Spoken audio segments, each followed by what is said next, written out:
I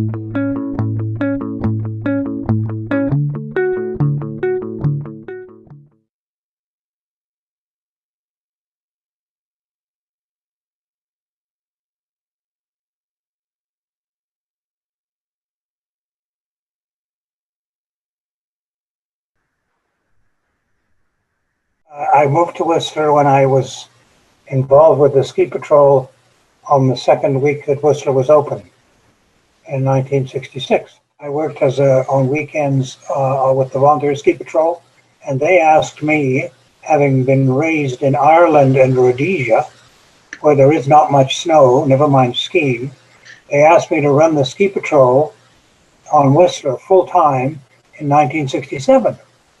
Which everybody thought was crazy, including me.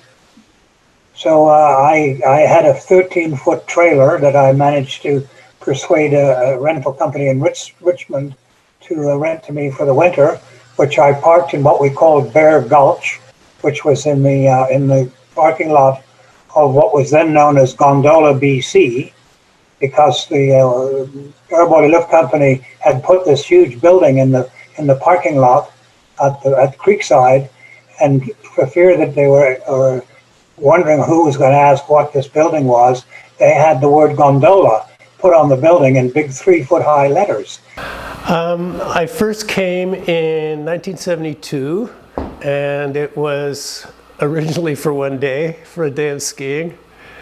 We were on a road trip. I was from Thunder Bay at the time, on a road trip with a buddy coming out to the west.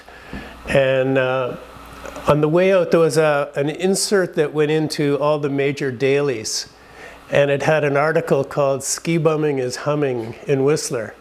And there was 3 guys, Al Davis, Lyle Featherstonehoff, and I forget the other, were featured in the article. And the first day here, I went up singling up through the gondola line, and 2 of those 3 guys were in the gondola. First came to Whistler actually in 1967 with family. My dad was a big skier, and he rented one of the A-frames down at Brandywine Falls for a weekend. And so that was the winter of 67. That summer of 67, my parents and another family bought a little lot on Nestor's Road and built a cabin, and so I came up weekends growing up. I first moved to Whistler in 1995. I met my now husband at that time and started coming up and down and visiting while I was still working and living in Vancouver. And then I moved up here in 1995. The infamous Cloudsley S.Q. Hudspeth was the publisher of the Squamish Times. So we ran a one-man show, which if you agreed with him, you either fancied him, and if you didn't, you didn't. And I looked at the whole scenario and thought, Whistler isn't being terribly well served by this man. What we really need is a newsletter. And the Outer Lake Writers Association, which I was the president of, had a news sheet called the Alta Lake Echo, which was, I guess, around from the 1950s onward. And so I ended up, it was primitive, really primitive. The major dailies were available in the grocery store, the Province and the Sun, and the Question was happening. And the Question at that time was basically just a mimeograph sheet stapled at the corner. It was the paper. There was, the Citizen was around at the same time, but the Question had the longevity and the reputation. It was known as a good small paper in a smaller town. I ran for mayor in 1975 when Whistler was created. I didn't win as the mayor, and I went into a bit of a blue funk and decided that I had to do something. And I was married not before that, in 71. And so my wife, and Jane was a teacher, so I didn't really want to be in a situation where she was earning all the money, and I wasn't. So I looked around as to what else I might be able to do in Whistler. And being that it was a Wild West show and there wasn't a lot of things going on, I decided the two things that might work would be, one, a bus company, and B, a newspaper. Well, I didn't have enough money to buy 3 old school buses to start a bus company. Craig McKenzie did that and started Snow Goose Transportation. So that's where the bus company started from. And I converted my basement in Alpine Meadows in my little A-frame on Matterhorn into a print shop and assembly station for the Whistler Question, which started publication in April of 1976. It was a bad winter, and we had a whole bunch of friends had gone to Hawaii, gone to Mexico, gone all over, and we were like writing postcards and letters to them. We said, well, we're saying the same thing to each one of these people, so let's do something that kind of looks like a newspaper. And then Robin Blechman, who is the woman who did all the body copy by hand for the whole thing in ink, she said, well, I'll go out and see, because there was expenses, printing and stuff. So she said, I'll just go out and see what I can scrounge up. And she came back with like $2,000 worth of ads. And in those days, that was pretty big. So we go, okay, great. And that was basically the impetus to be more public with it and to make it a magazine or whatever it was. Yeah, we started it because there was, Whistler was changing and evolving, and we thought there was room for another paper, but a different kind of paper. We kind of based it on the alternative weekly model, the Georgia Straits and Village Voice. And we knew we were going to be the second paper as well, so we had to do things a little bit differently. And we thought there was lots of people coming to Whistler on weekends or for holidays, and they were interested in what was going on in the clubs, there used to be bands come in then, who was playing, and what was happening around town. And that wasn't really covered as much in the Question. And we thought if we'd make the paper free and provide that sort of entertainment listings and activities, and at the same time utilize a bit of our history and understanding of the town to do more in-depth news stories and analysis of what was going on. That was kind of the thought behind it. None. Or interest, frankly. I was a lithographer. I was a printer. When I failed medical school in South Africa in 1957, I went into the printing business because I'd been chief printer in my high school. And so I took an apprenticeship in printing, which I finished off in London, and moved to Canada in 1960, and to Vancouver in 1961.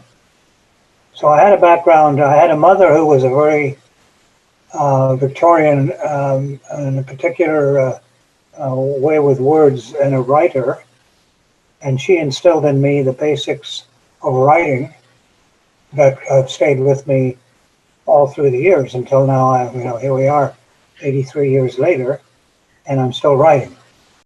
Yeah, I was working in Canmore for the Canmore Leader, and at that time, the same company owned the Question, Banff paper, Canmore, and the Jasper, and they transferred me. They knew I had some history here in Whistler, so that's how that came about.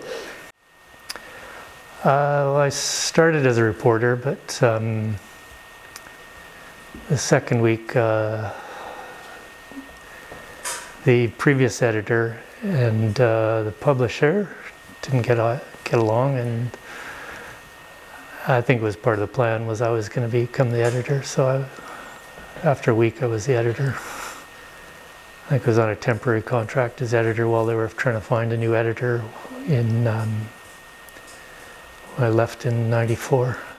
I'd applied for a job that had been posted at the Pique, and went and met Bob, and he interviewed me and offered me the job. And it was very funny because I walked into that office and I thought, I have great qualifications. He's going to want me, and I left the office and I thought, oh my God, I didn't get the job. Like, he didn't care about all of my awards or any of my stuff. And he was like, well, let's see what you can really do in the office. I want to see how you write and how you are, and then we'll see. But it was so funny. It was so funny. I just really loved Bob.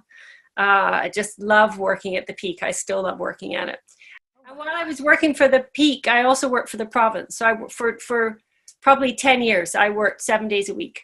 And I worked, 4 days for the province and 3 days for the Pique. And they would sort of overlap, and I would share stories. And I was technically, working for the province. So the stories I wrote were really needed to appear in the province before they appeared in the Pique. And Bob was very good about honoring that. And but it worked out. It worked out really well. It was great. I loved being in the office. I loved all the people. I'm still great friends with Alison Taylor, who was one of my colleague reporters, and it's awesome. And it was interesting because it was at the time when Canada Post decided to go with the new postal code system.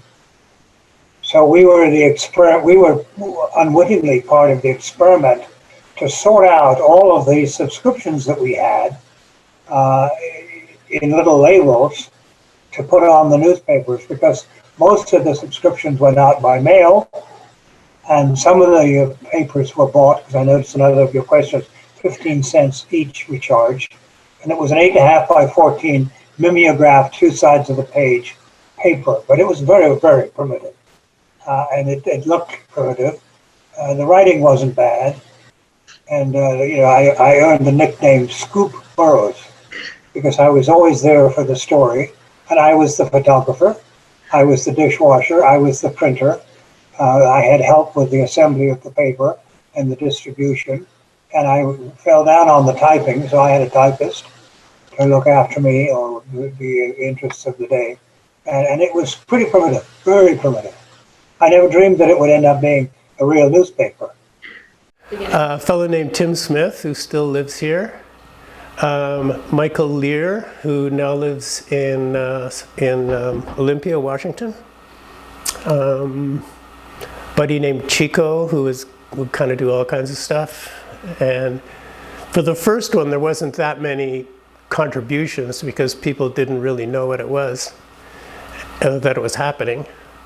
And then I think it was only 2 or 3 articles later, a guy named Robert Colebrook Bosco, he wrote us a letter and said, your chances for a Pulitzer Prize are indeed slim without my participation.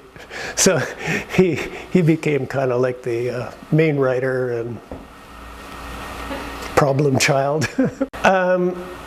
Publisher, editor, until Bosco came along, I was the editor, main writer for the first few. And then as more people started to contribute, it would basically be up to me to fill in spaces the night before going to the printer. We started, I think it was a quarter, and then we realized that collecting the quarters and doing all that really wasn't worth it. So then it was free for a while, and then it went back to charging. And I think at the end, the last go around, I think it was $1. My wife Kathy, who was the publisher at Question when I started, and Dave Rigler and Kevin Damaskie. 4 of us were partners when we started it, and partnership dropped off over the years, but Kathy and I stayed. It was really just the 4 of us, although there was a couple people, Joanne Turnbull, people we had worked with at the Question, that just kind of believed in us and helped out. And Joanne, I know, was working in production. And we paid her what little we could for a while, but she was really good to stick with us, and she eventually got paid, I believe. Yeah, it was kind of amazing. There was people that didn't even know, that would say, you know, I'd like to write a story for you, and there'd be lots of those kinds of people, but there was some that actually knew how to write too. So, and the same for the artwork on the covers. There was people that would come forward and ask if they could contribute, and it was pretty interesting how it drew people in. Whistler was all questions. There was a certain secrecy about Whistler at that time, and there was a desperate shortage of facilities here. There was no facilities at all. We had no bank, we had no police service, we had 2 gas stations, we had a convenience store, very little commercial space. The early council meetings were held in Pat Carlton's garage, so the participation level of the average Joe public to go to the meetings was pretty limited, because you can only fit so many people in a garage. So I decided that there were more questions than answers, so I would start the Whistler question. Now, of course, I was upstaged later on by Charlie Doyle, who started the Whistler answer. Well, obviously as a retort to the question. Yeah, play on peaks of mountains, and I think in our first cards we had peak and then verb transitive to stimulate, arouse, or provoke, sort of a definition. So that kind of fit. I bought a second-hand Gestetner mimeograph machine. I rented an IBM Selectronic typewriter. I hired Pat Hawking, whom I nicknamed Flying Fingers Pat, and my wife and I, my wife was teaching in Pemberton and living here in a little A-frame, and we converted our basement in this A-frame on Matterhorn Drive into the publishing office of the Whistler Question. The layout and the setup was all done I was living in a squat at Function Junction, so it was all done there by hand, and then printed in Vancouver, printed in North Van after 48 hours of being wide awake, writing, doing all this stuff that had to be done. We were even doing stuff on the car on the way down, trying to fill in spaces and gluing things in, and we had no clue. Yeah, when we had, at that time the Question was still doing paste up, print out a story, run it through a waxer and paste it onto a cardboard flat and send the flats down to the printer. Yeah, we decided from the beginning that it was all going to be computer done, so that was new and experimental too. It was all done on a computer and then all loaded onto a SciQuest cartridge, which was the latest technology then. And this cartridge went down to the printer and they plugged it into their computer. And then they would generate film, I think, from that, and then make the plates and so on. But there was periodic issues when you forgot to include fonts or something, and the fonts came out all strange. And there was one issue where there was a big ad space that said, strip in somebody's ad here, that didn't get stripped in. Take a computer cartridge, a SciQuest cartridge is what we had then, with the paper on it down. Kathy would usually take it down Thursday morning to Vancouver, because there's no printer other than in Vancouver. And then one of us would go down Thursday evening to pick it up in our leased pickup truck and drive back 2 or 3 in the morning.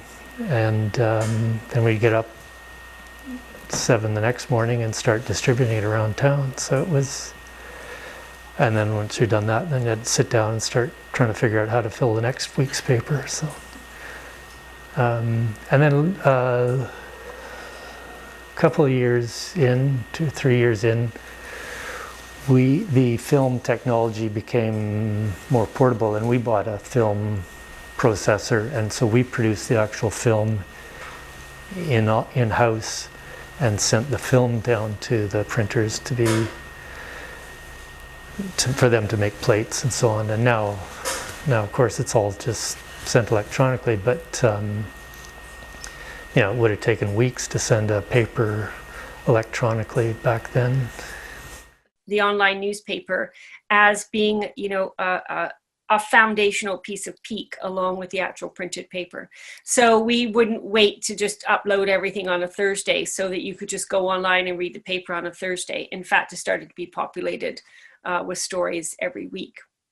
And now, obviously, we have a super active Facebook site. We have a very active Twitter, Instagram, and our online paper is run like a daily paper. The Pique runs like a daily paper now. And, but we're very protective of the printed edition. We do, like many publications, have a online presence first. So they just, every story that comes in, they publish it online right away. We curate the paper and curate the online so that the printed product is pretty well exclusive. And then the stories get shared online along with the breaking news and the fresh stories every day. The strong independence of the various groups and what they expected to get out of the media there. Coming from a big newspaper and having only worked in large media organizations after getting out of journalism school, those publications, you go and do a story and you just do the story, and you don't, you care about the people and so on, but you don't care to the extent that you're worried about, how the community is going to treat you if you do a story that's not popular. And I quickly ran into that situation. So, my first few days on the job as editor, the sled dog story broke. So, of course, I decided that I needed to do the story myself because it was a very important story, and it needed to be done in depth. And that's not to say the reporters that worked at the Pique couldn't have done it. Of course they could. But I think it was because it was my first time as editor of the paper. And so I navigated our way through that. And it was a huge learning curve because I realized that, there were all these people in town that didn't want me to write the story and didn't want the story to reflect in any way that was negative on Whistler or anything. Whereas my training was you tell a factually accurate, fair, unbiased news story. And that's how you report it. You can't allow, a town's personality or needs to get in the way of the news story. And that remains a balance to this day. It remains a balance to this day. So my position is when a story happens that's worth reporting or needs to be reported on, we do it in a fair and actual and unbiased way. We did a spread on Rob and a girl, not his girlfriend, naked on a windsurfer and on a motorcycle and swimming in Alta Lake. And I guess it was a controversy. The only people I really heard from who actually approached me or phoned me was Rob's mom, Molly. And she was mostly concerned with his career and we shouldn't have done that.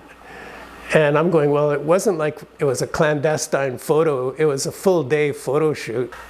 Well, originally it was just time and resources, having to do everything. That was a challenge. It's always, and I think for everybody, every publication is a challenge to, to be looking ahead and anticipating and planning for stories a few weeks in advance, and also reacting to news that when it happens. See what was going on in other mountain resort towns or the tourism industry and what was comparable, so that we're trying to give a perspective beyond just from within Whistler, but also what's happening in other places around the world. And there's, with the internet, that became easier, or became possible, I guess. But also, there's a number of Whistler people, athletes to business people, to politicians that traveled around and saw different places. Early Whistler councils that went off to Aspen and Vail to look at how they did things, and other places. And so those, we're trying to bring that in there, so we had a little bit more perspective, to bring more perspective of where Whistler stood in the world, or in some worlds anyway. Well, I guess the Olympics is kind of the biggest ongoing story. Kind of relates back to Whistler's origins with the '68 Olympic bid. So. The Olympics, obviously, that was terrific. I loved that because I covered everything. I covered the news, the sports. I really had a great time learning and writing about First Nations issues. That was the first time I'd really come across that in my career. And I just was amazed at the First Nations people that I dealt with, and came away from that and still hold a really deep appreciation for what they have gone through. Covering the Crazy Canucks, because it had sort of international import, and we knew the characters, we knew the guys, and we were skiers. So I think that was the one I enjoyed the most, and the one that probably had the most effect. Yeah, the Empire washout would have been the Olympic story. And I suppose Whistler getting the Olympics was definitely a story, even though it wasn't my story. Covering the ski racing because the characters were on the world stage. A couple of them were from Whistler, guys you would see in the grocery store all the time or on the ski hill. So I would call that a pretty, about as Whistler as it gets. Over time, there was a time there where Whistler was in a loop that never seemed to move. And it was always, when are the sewers going to come? When is the dog problem going to go away? When is the dog shit in the spring problem going to go away? It was always the same kind of routine that kept coming up, that became eventually, just because of the repetition of it all, the quintessential Whistler story. The quintessential Whistler story is one of accelerated growth, one of fortunate to be there, one of living through history at an accelerated pace. I always maintain that what happens in Whistler in 50 years, in many other resorts in America and in Europe in particular, would take 200 years to happen. So Whistler's growth, Whistler's an experiment still in progress. Half-pipe guy. So that is quintessentially Whistler. Like, that is maybe not the story that ends up on the front page of the Pique, but that is the quintessential Whistler story. Here's a guy who's missing that half pipe, and what does he do? He goes out and tries to build it himself, and then everybody sees it on social media, and then all these friends go and they try to build a half pipe, and then Whistler Blackcomb shuts them down, and then everybody's on social media saying, what are they doing? This guy needs to build his half pipe. That is Whistler. That is Whistler. It is us saying, our culture, our mountains, our way of being, that is what is important to us. And people like Halfpipe Guy, they keep that dream alive. They're part of the dream, and that lasts from generation to generation to generation. Probably involve dogs, some sort of housing crisis, a big dump of snow, and somebody to stand up and tell everybody how long they've lived in Whistler.